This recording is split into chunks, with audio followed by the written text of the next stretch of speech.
नमस्कार दोस्तों, हम आपके लिए लेके आए हैं क्लास 12 फिजिक्स से चैप्टर नंबर फर्स्ट के इम्पोर्टेंट टॉपिक्स जो बोर्ड एग्जाम में बार बार पूछे जाते हैं।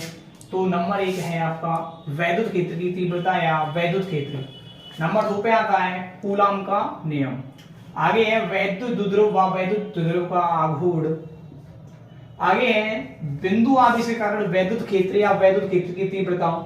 और फिर लास्ट में आता है अक्षीय स्थिति में वैद्युत क्षेत्र और लक्ष्य स्थिति में वैद्युत क्षेत्र, जो बोर्ड एग्जाम के लिए बेहद इंपॉर्टेंट क्वेश्चंस हैं। हाँ, तो सबसे पहले बात करते हैं वैद्युत क्षेत्र की तीव्रता के बारे में। इसे ई से प्रदर्शित करते हैं। ई बराबर होता है एफ बटे क्यू। एफ जहां बल होता है और क्यू होता है आवेश।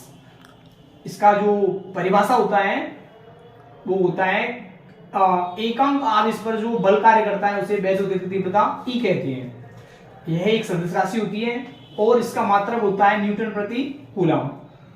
बल का मात्रक बटे आवेश का मात्रक, तो इसका मात्रक हो जाता है न्यूटन प्रति कूलम। और इसका विमेय सूत्र जो है वो होता है ml3/3 A इनवर्स।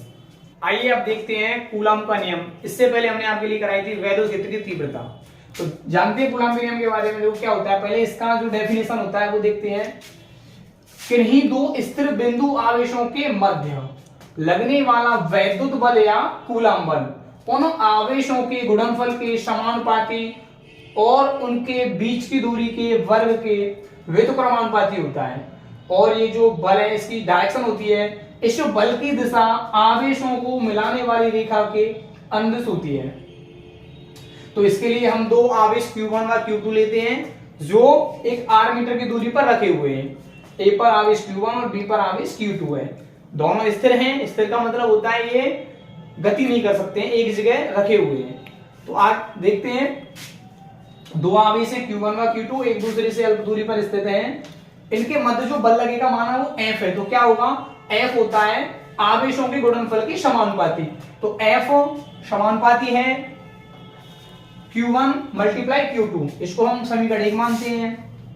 और F जो व्युत्क्रमानुपाती है बीच की दूरी के वर्ग के, तो F व्युत्क्रमानुपाती 1/r², या इसे और भी पढ़ सकते हैं F अनुक्रमानुपाती 1/r²।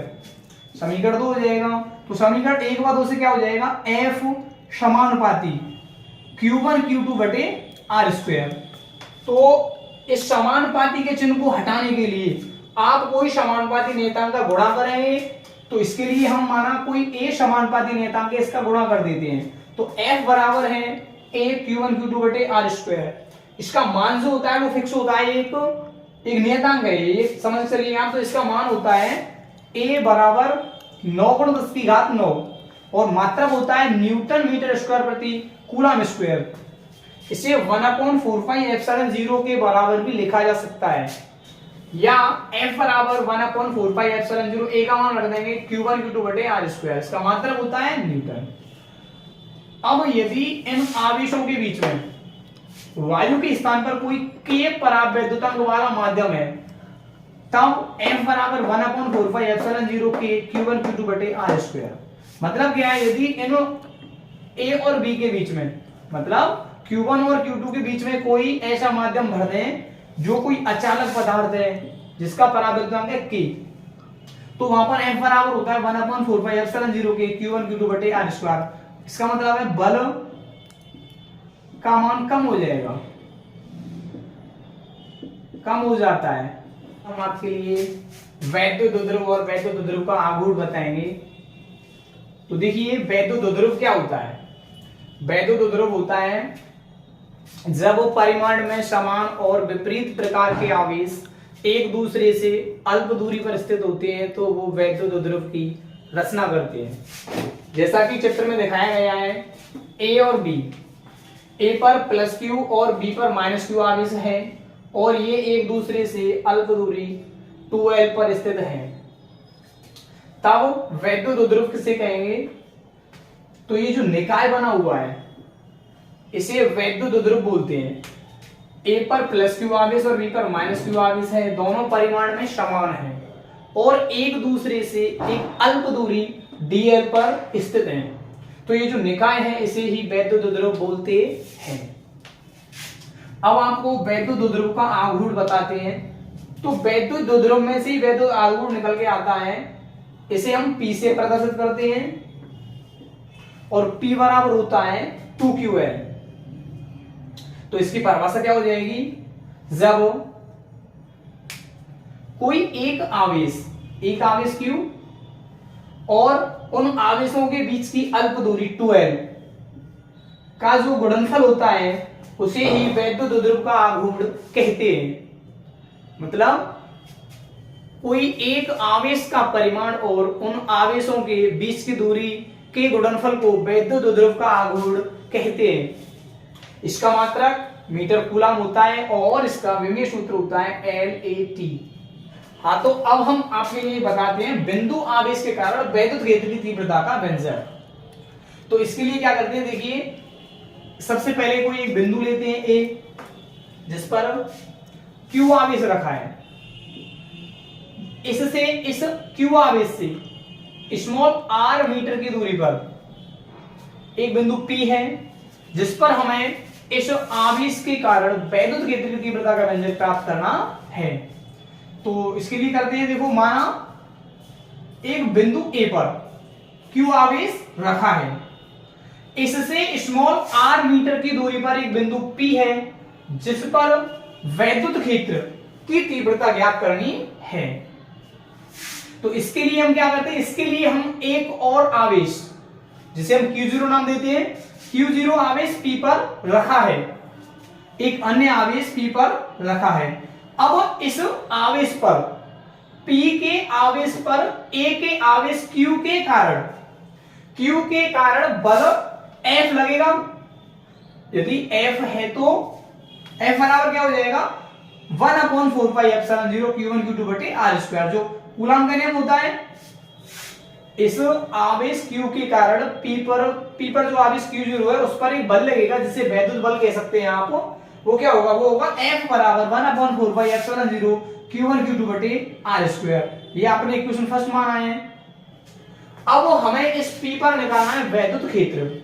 तो वैद्युत क्षेत्र की परिभाषा से क्या होता है, वैद्युत क्षेत्र P पर E बराबर हो जाएगा P पर बल बटे P पर आवेश। ये होती है वैद्युत क्षेत्र की परिभाषा। किसी आवेश पर जो बल कार्य करता है उसे बोलते हैं उस बिंदु पर वैद्युत क्षेत्र की तीव्रता।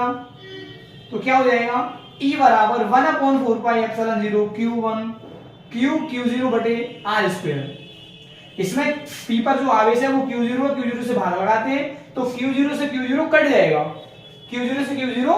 जाएगा, तो क्या बचेगा, E बराबर Q बटे 4πε0 r², और इसका मात्रक होता है न्यूटन प्रति कूलम। हाँ, तो अब हम आपके लिए बताते हैं वैद्युत द्विध्रुव के कारण अक्षीय स्थिति में वैद्युत क्षेत्र की तीव्रता का व्यंजक। तो इसके लिए माना एक वैद्युत द्विध्रुव AB है, जिसके बीच की दूरी है 2L। A पर -Q और B पर +Q आवेश रखा है, जैसा कि यहाँ पे लिख दिया गया है। एक वैद्युत द्विध्रुव AB है, जिसके A पर -Q और B पर +Q आवेश रखा है। इनके बीच की दूरी 2L है, इनका मध्य बिंदु O है।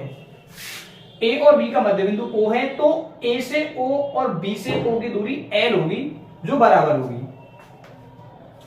अब इस O से स्मॉल r मीटर की दूरी पर बिंदु P है, जिस पर आपको इस बिंदु P पर इस वैद्युत द्विध्रुव AB के कारण वैद्युत क्षेत्र की तीव्रता का व्यंजक प्राप्त करना है। तो इसके लिए B से P की दूरी r-L होगी और A से P की दूरी r+L होगी। माइनस का आवेश P से अधिक दूरी पर होगा और प्लस का आवेश P से कम दूरी पर होगा। तो माना B के कारण B पर जो आवेश है Q, इसके कारण P पर वैद्युत क्षेत्र की तीव्रता E1 है। तो E1 बराबर आएगा 1/4πε0 Q बटे r-L का स्क्वायर। जो बिंदु आवेश के कारण वैद्युत क्षेत्र होता है वो वाला फॉर्मूला लगाएंगे इसमें। तो E1 बराबर 1/4πε0 Q बटे में दूरी का स्क्वायर होता है, दूरी क्या है r-L, तो r-L का स्क्वायर। इसी प्रकार से इसकी जो डायरेक्शन होगी प्लस का आवेश है, ये P है, तो इसकी डायरेक्शन होगी B से P, डायरेक्शन होगी P से B से P वेक्टर। अब माइनस Q आवेश के कारण, माइनस Q आवेश के कारण P पर वैद्युत क्षेत्र की तीव्रता E2 है, तो E2 है तो E2 वेक्टर बराबर 1/4πε0 Q बटे R प्लस L का स्क्वायर। इसमें माइनस प्लस आवेश नहीं लेते हैं, केवल आवेश लिया जाता है और इसकी जो दिशा होती है वो ली जाती है। तो माइनस का आवेश है, इसके कारण P पर जो वैद्युत क्षेत्र की तीव्रता होगी उसकी दिशा होगी P से A वेक्टर, P से A वेक्टर, तो P A वेक्टर हो जाएगा। अब यदि इसकी दिशा को बदलना है, डायरेक्शन चेंज करना है, तो ये डायरेक्शन, ये जो तीव्रता है ये माइनस की हो जाएगी, तो E2 वेक्टर बराबर हो जाएगा माइनस Q बटे 4πε0 R प्लस L का स्क्वायर AP वेक्टर। तब P पर परिणामी वैद्युत क्षेत्र E है, तो E वेक्टर बराबर E1 vector plus E2 vector, दोनों को जोड़ देते हैं, दोनों एक ही दिशा में हो जाएंगे, AB या AP वेक्टर में।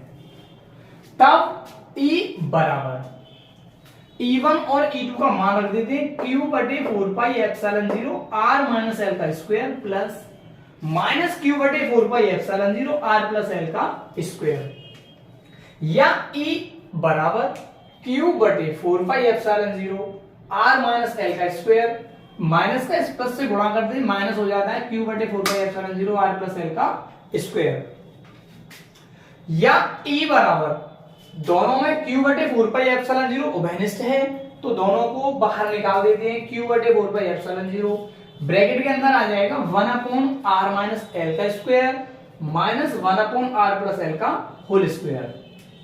Q बटे 4πε0 उभयनिष्ठ निकाल के बाहर कर दिया है, तो E बराबर Q बटे 4πε0, दोनों में जो हर है वो R माइनस L का स्क्वायर और R प्लस L का स्क्वायर है, दोनों को मल्टीप्लाई अलग अलग है, दोनों को मल्टीप्लाई करके नीचे ले लेंगे, इनका एलसीएम हो जाएगा, हरों का एलसीएम ले लेंगे, लासा ले लेंगे, तो L minus R minus L का स्क्वायर भाग देती है, तो ये कटता है, R प्लस L का स्क्वायर बचता है, वो लिख देंगे।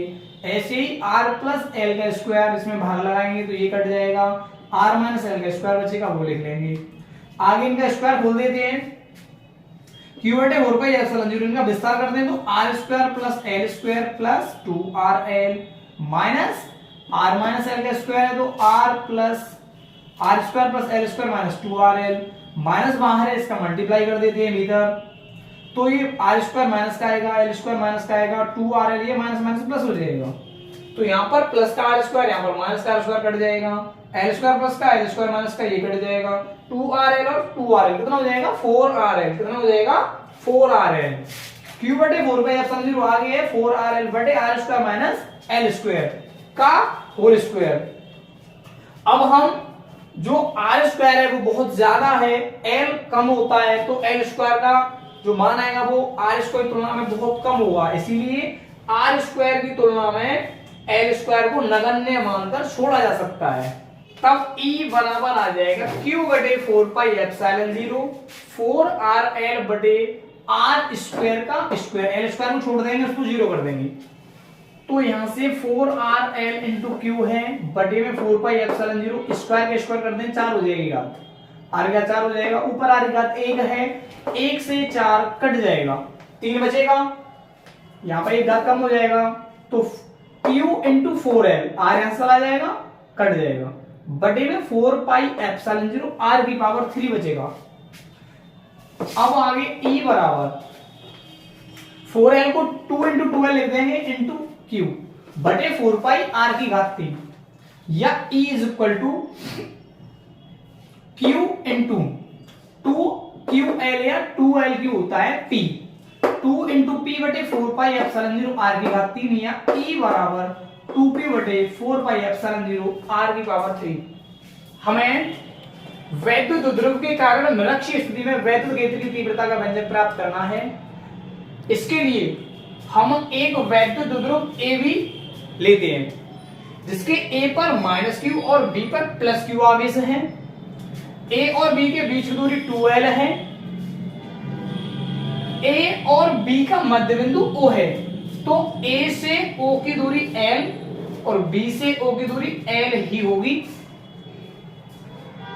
अब हम O से स्मॉल r मीटर की दूरी पर एक बिंदु P मानते हैं।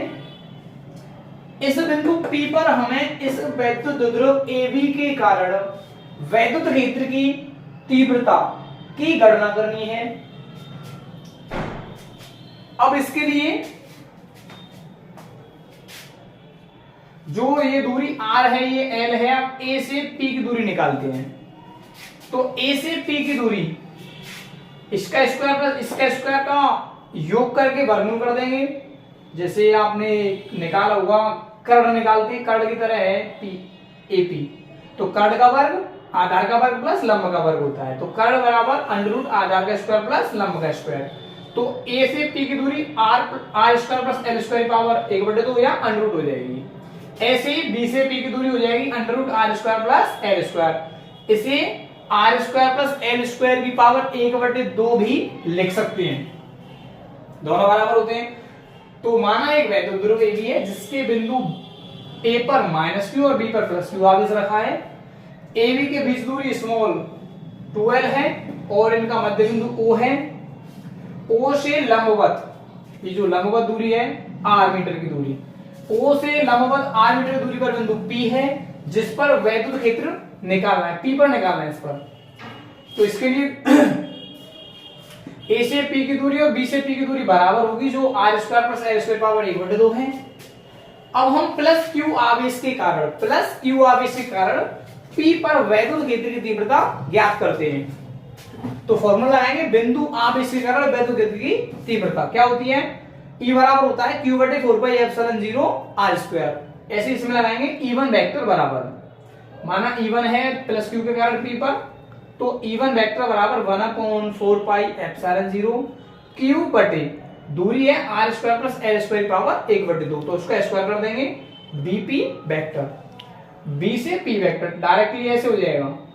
अब E2 निकालेंगे ऐसे ही, -q आवेश कारण P पर वैद्युत की तीव्रता E2 मानी है, तो E2 वेक्टर बराबर 1/4πε0 Q बटे r square plus l square की पावर 1/2 का स्क्वायर। अब क्योंकि इसकी जो डायरेक्शन होगी वो हो जाएगी P से A, क्या हो जाएगी P से A वेक्टर, तो ये हो जाएगी B से P वेक्टर।